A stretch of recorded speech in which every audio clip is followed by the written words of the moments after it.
Hey y'all, it's Sarah. I have a fun Christmas craft. I think it's fun to share with you guys today, and I want to hurry up and jump in and get started because I'm on a limited time before I have to adult. So let's start playing. The first thing I am going to need is a backer sheet. This one is 16 by 20. It's just the plain black Readi-board brand foam core sheet. This one, ironically enough, I already had cut down to this size, so it ended up working out perfect for this project. The next thing you're going to need is 3 of your 3-inch painted strips. I'm going to have that tutorial to paint them separately. It's always easier that way to give more details. And a handful of other things. So let me get the first awkward random thing. The first thing is a couple of wire coat hangers. You honestly, if you've got a longer one, you can tell this one's not as wide as a normal one. But if you have the shirt size one, you're probably only going to need 1. But I had these shorter ones. I ended up using 2, and we're going to cut this bottom section out and use that. So next, we're going to be using some of the Dollar Tree Crafter Square chalkboard crop it stickers. These are a 2-pack. We're only going to be using 1, so you'll still have another one left. I'm going to be using 1 single tumbling tower block. I'm going to be using 2 of these Dollar Tree removable hooks. These are the 1-pound weight capacity. You honestly, the way that this project is set up, you could get away with pretty much any of the sizes of their hooks. The only thing that you're going to notice different is that I already went ahead and spray painted mine black. The next thing is this 4-pack of gift boxes from Dollar Tree is what I chose. You could use any gift box, gift bag, anything like that. These in particular are going to fit this project really well. And this one says they're 8.2 inches by 6.9 inches. So basically 8 by 7. And we're only going to use 1 of those, and I will have probably a couple more projects with the other 3 of those. I'm going to be using some Waverly chalk paint in the color ink. I'm going to use this just to go over the things that I spray painted black. I've got a couple tools just to be able to cut and handle my wire hanger. So whatever you use to cut things like that. And then I've got some pliers just so I can bend it a little more easily. And a couple other things. And these are details that are not necessary, but I'm going to use on my project. I have got 1 single Dollar Tree, slightly wider popsicle stick.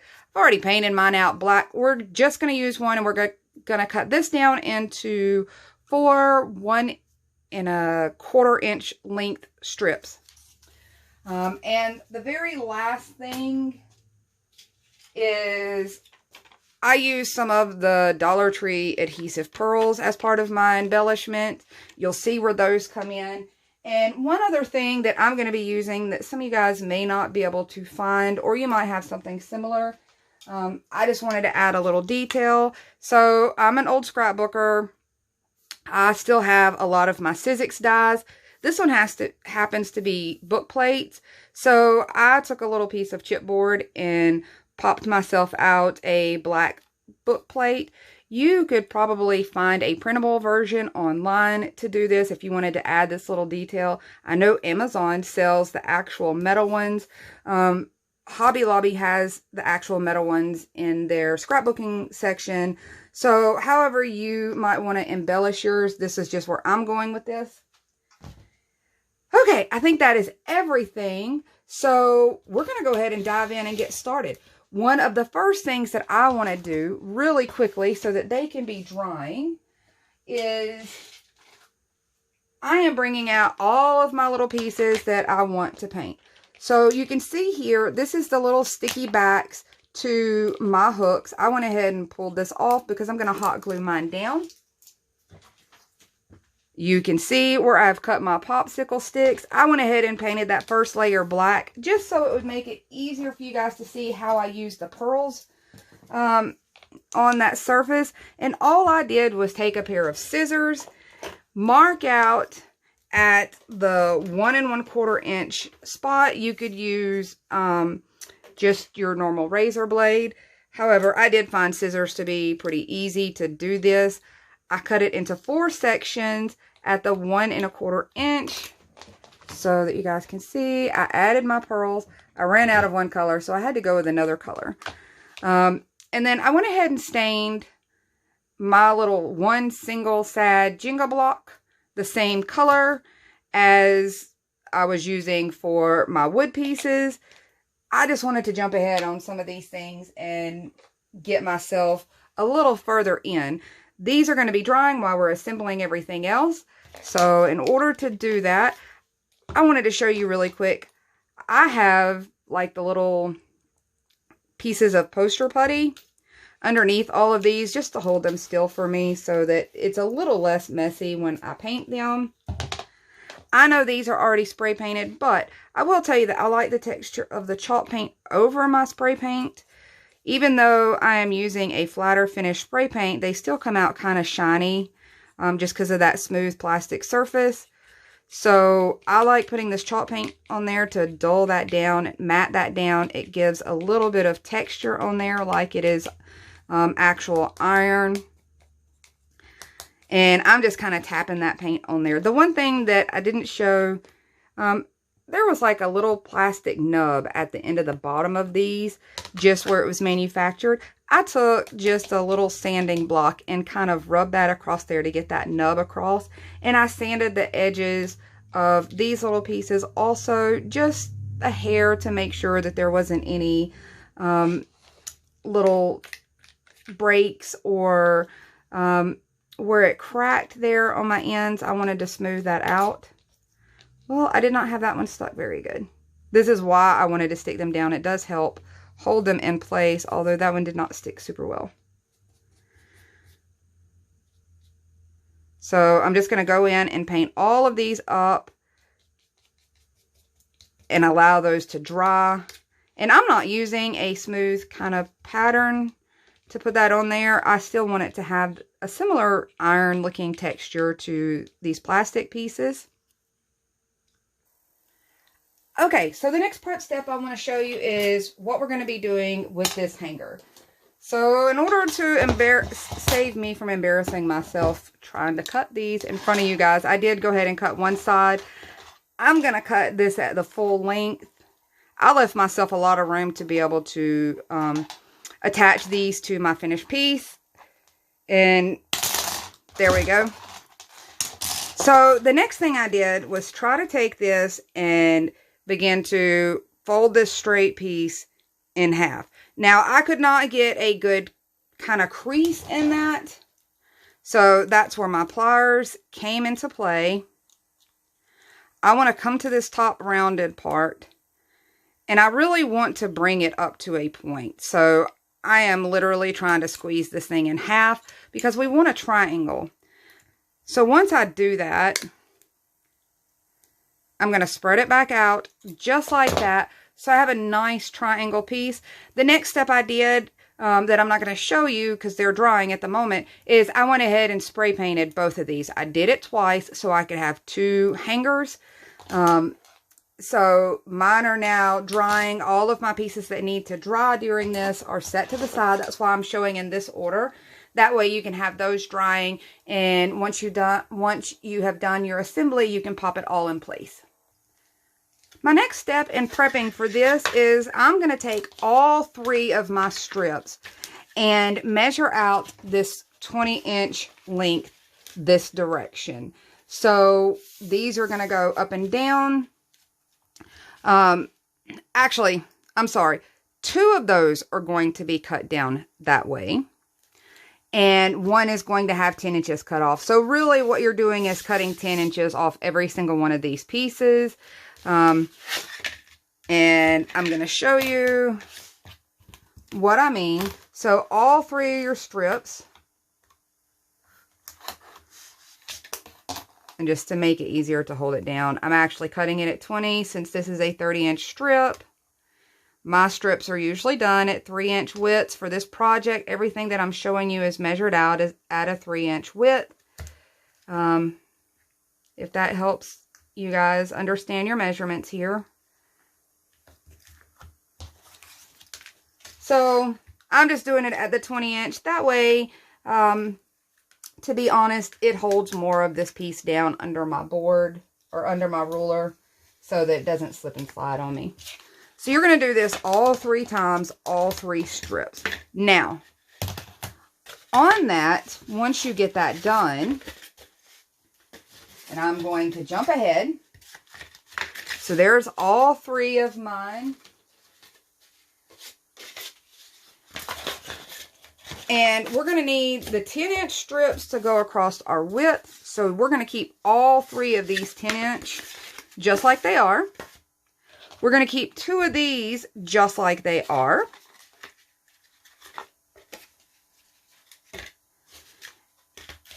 And we're going to take one of these and cut it down into 3-inch strips. This is going to be a partial part of our framing, and I'm going to show you really quickly. So I've pulled out my handy dandy Logan compact mat cutter for this. Guys, there is a video specific to these kind of extra tools. It's not something you have to have. I can show you how to use this thing with simply just this blade. You could do this with your straight edge and your blade. You can do it with this and the cutter. I just find this super easy.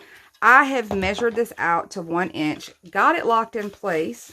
I'm going to butt it up against there.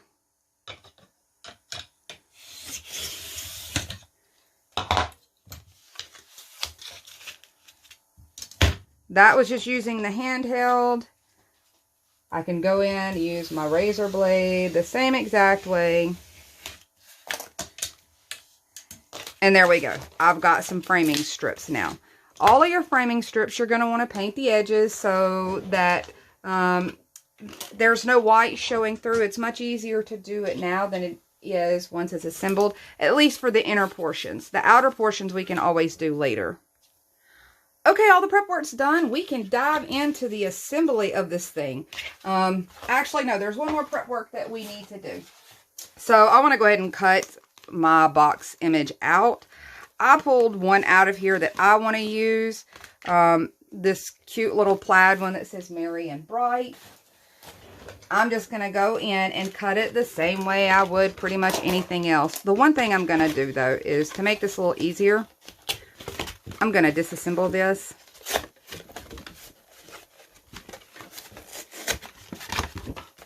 And honestly, I have not even looked once it's disassembled. We might not even have to. We really don't honestly have to cut it down very much. And you'll see why.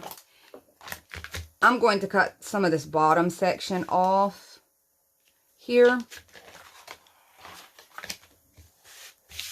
And I say bottom section because the Merry and Bright is up that direction.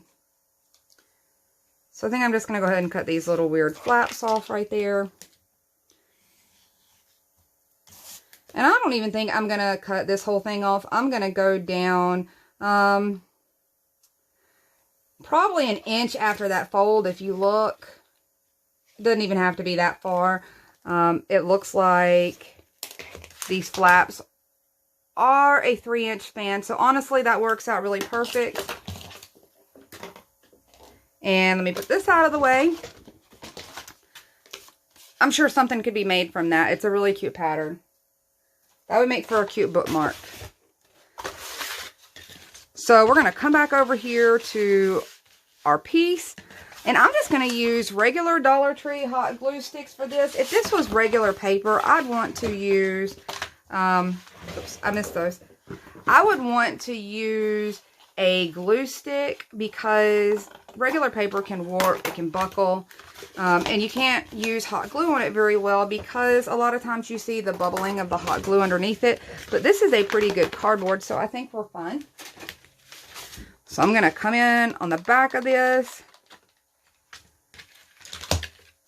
And I missed one more little flap. There we go. So I've glued that down, and you can kind of see how it's glued down. This little flap up here is 3 inches, which is what our edges are going to be. So that worked out just great. These sides are also, and this is all going to span out just right. I just gave like a little bit of even space here on these edges. Next step is going to be bring in your two 20-inch lengths. I'm going to show you the assembly of this. Here are my 10-inch lengths. I'm actually going to put this lighter piece up here. And you can kind of see where our assembly is going. One of the things that I want to do, and why I map this out, is I want to be able to see where my chalkboard piece needs to go. And I'm just kind of holding everything in place and tracing that out. So I know that I get it lined up to there. And just on the bottom is where that part is necessary. So I'm going to come in and get this out. We are just going to peel this backing off and try to get this laid in its place. That way we can glue down our assembly, get our embellishments on. I'm pretty excited about this one. I think it's cute. So I'm just coming just a hair below that line. Not much. Doesn't need much. The frame's going to cover most of it. So here is where things get tricky. Just trying to get this to lay down. And you don't get a lot of play if you get it stuck. Simply because you can rip that black foam core surface up a little. So I'm just going to come in with this little popsicle stick and use that to slide across, get my chalkboard all adhered down. Hopefully that's in a good spot. That should have us lined up nicely. So my next step is I'm going to go ahead and come in here and glue down one of my sides here. I'm going in heavy with my glue. I always like my edges done really, really well, just so they don't kind of pull apart from the side and it looks like one cohesive piece. So I'm really heavy on that glue. I'm going to come right down. Using my fingers, I'm lining everything up, making sure that it sticks really well. And I'm going to go ahead and do my side sections. I just want to come in where I've got these raw edges. And this is just my little sponge that still had paint on it from painting these. I don't even have to get it really good. Just enough to make sure that kind of from there you don't see any white.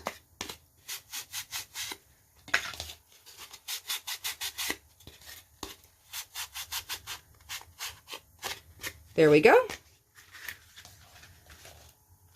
And I'm going to start getting these in their place. Same thing. I'm pretty heavy with my glue. And I'm just using Dollar Tree hot glue. It works really well for this.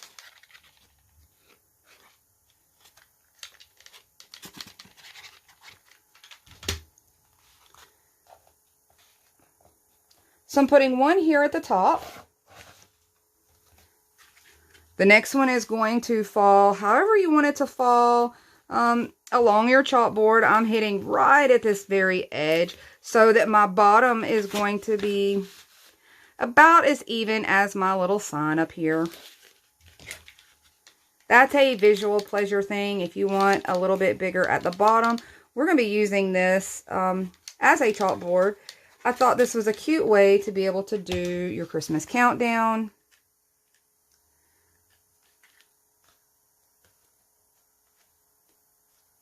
So I'm going to bump that there.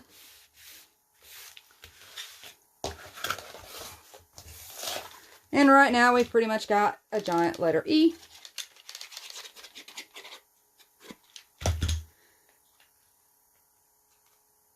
The details on this one are what's fun for me.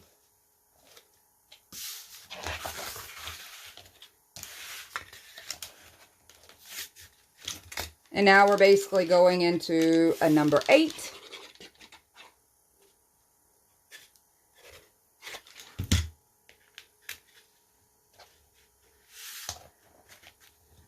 I love that this is really not anything super complicated. This was only 3 faux painted wood strips, but when you're done with this, this is a pretty good size piece. I know it looks distorted always from the angle of my camera.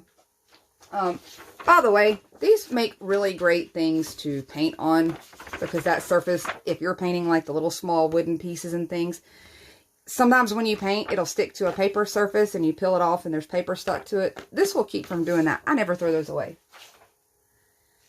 Okay, so here we are at this point. Oops, got a little dust on there. I've got a couple more steps. Now I'm going to come in with these smaller framing pieces that we cut out. Those smaller 1-inch pieces. And you could stop there. You wouldn't have to go in and do this extra framing. I'm going to, because if you notice, that seam comes over. And at this stage, because of this pattern that was in it, that seam where we unfolded the box, you could leave it like that and you don't even see it. But I wanted to add a little extra anyway. We had those pieces anyway. So that's what I'm doing. I kind of sort of cut some of the, I kind of cut some of these down already in order to kind of eyeball how I want it to do this. I think I need to go with this slightly longer one. And I am bringing mine over a little bit here. If you can see where it overlaps on here, and it kind of sits up on there. So really quick, in order to figure out where I want to measure this out, I'm going to line it probably right about here. I'm going to do the same thing for this other side. I'm going to come over just a hair. I don't even have to come over that far. Like I said, once that was folded out, it ended up working out really nicely. So I'm just going to kind of mark where that needs to be trimmed down. I'm going to measure that just to make sure it's not some weird measurement. It's 10 3/4, so not a completely weird measurement. I don't like the really weird measurements. I don't know why. It's a mental thing. So I'm just going to come in and do the top and bottom at that 10 3/4. All my pieces are now cut down, so I've got the 10 3/4, and when I did the measurements out, this other section came to about 5.5 for me, and that really is going to boil down to visual how you want to cover those seams, which now at this point I really just can't even see those, and they really blend in with that pattern on this one really well. That's going to be subject to change. You'd have to come over a little further like this. If you were doing a different pattern. So I want to kind of line this up. I'm going to start on this little bottom one. I'm going to come in, put glue. I'm not doing any miters. This is not going to be highly technical, even though it'll kind of come out looking cute and technical. So I'm just going to line these up with that one strip that I've already gotten adhered down.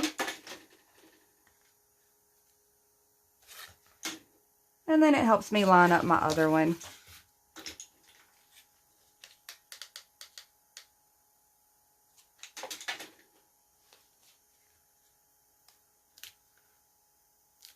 And you can see how it is almost hanging off over that. And it creates kind of a more dimensional look there. I made sure that I painted all my edges, ends, and tips, because once it's glued down to here, it's much harder to do along here and along here to get those edges without being worried that you're going to get it on your project. So here's where we are so far. How cute is that already? I'm going to bring in my accessories now. Here you can see where I did my hangers. I lined them up, making sure when I bent them back into shape that they were pretty much the same size, same shape. I've got my little hooks right here. Everything is nice and dry. I just like the touch that the hooks add. That's not even something that you have to do. It's just that little extra detail to me that I enjoy. Mine were not completely dry, so now that has kind of picked for me where these are going to be attached. And you could add more hooks if you really wanted to. I just happened to have 2 that were out of the package, so I thought that would work for me.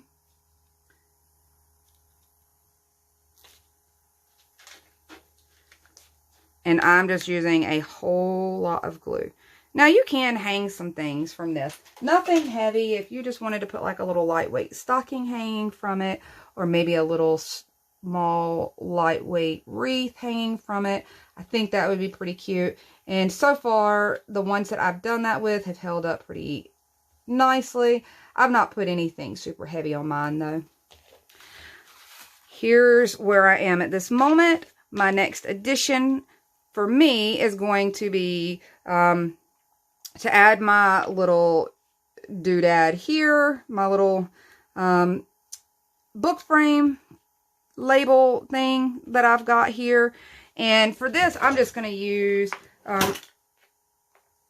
my art glitter glue. This is a scrapbooking glue, and even though it is a liquid glue, it is a quick dry, low moisture glue, so I don't have to worry about it causing my painted piece to start lifting up on me. That, and it has a really fine tip applicator. This, the only place I know to find it is online, and a lot of companies that carry it do not sell it during certain parts of the year due to shipping. Now that may have changed, but that used to be kind of how that worked. It dries really nice and clear. So next I have my little Jenga piece. I'm just going to pop that right there to hold my chalk. If I decide I'm going to use real chalk, and I'm actually using the hot glue on this one. Chalk does not weigh very much. And I'm just going to pop this little wooden ledge. You could do this with foam core too, but I had these.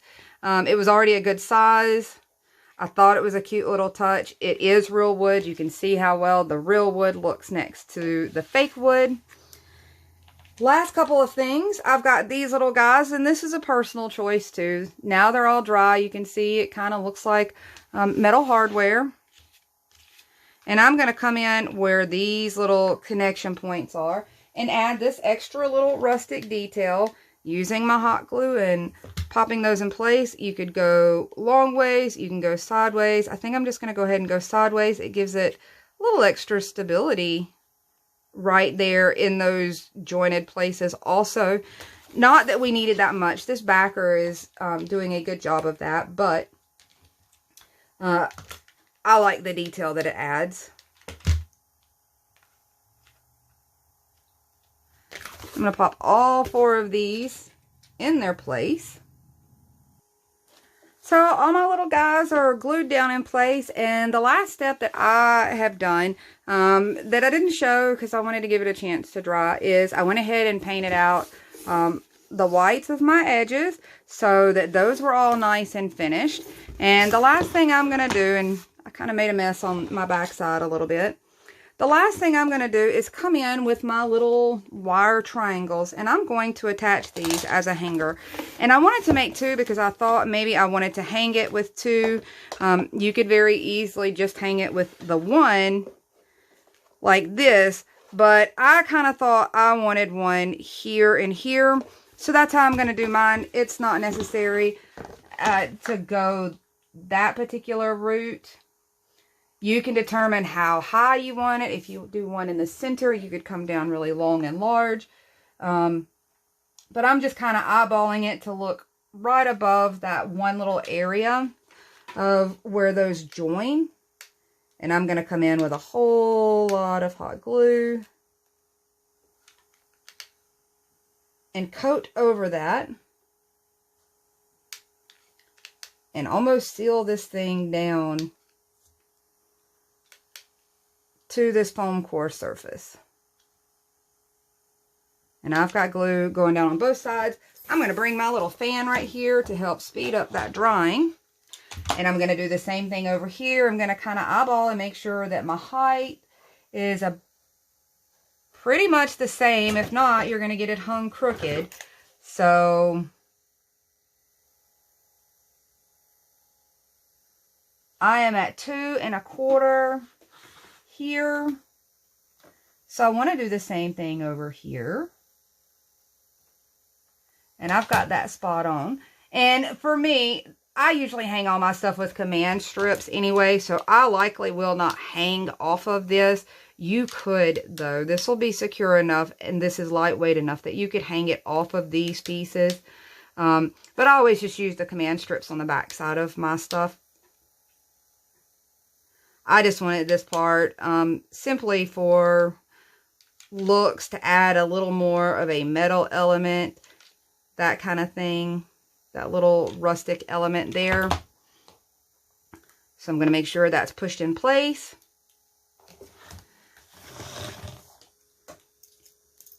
Those are hardening. That is going to make that really secure to that surface. I'm going to add just a little more down that side of that one. And let's flip this over and let me show you guys. Let me get my little glue stringies. They're all attached to me. And ta-da. Ooh, I don't want to glue that to my desk. And here we go. There is a cute countdown calendar for Christmas time. Not a big investment. However, this is a really nice piece. This is 22 inches tall now with the little hangers and everything. I thought this was a really cheap, really cute farmhouse way to do your Christmas countdown. Jot little notes, whatever you want to do here. You should be able to use regular chalk markers or even a permanent marker if you don't intend on erasing it. So I hope that gives you some ideas, guys. And I hope you get a chance to craft this week. I am going to get to adulting, and I will talk to you guys soon.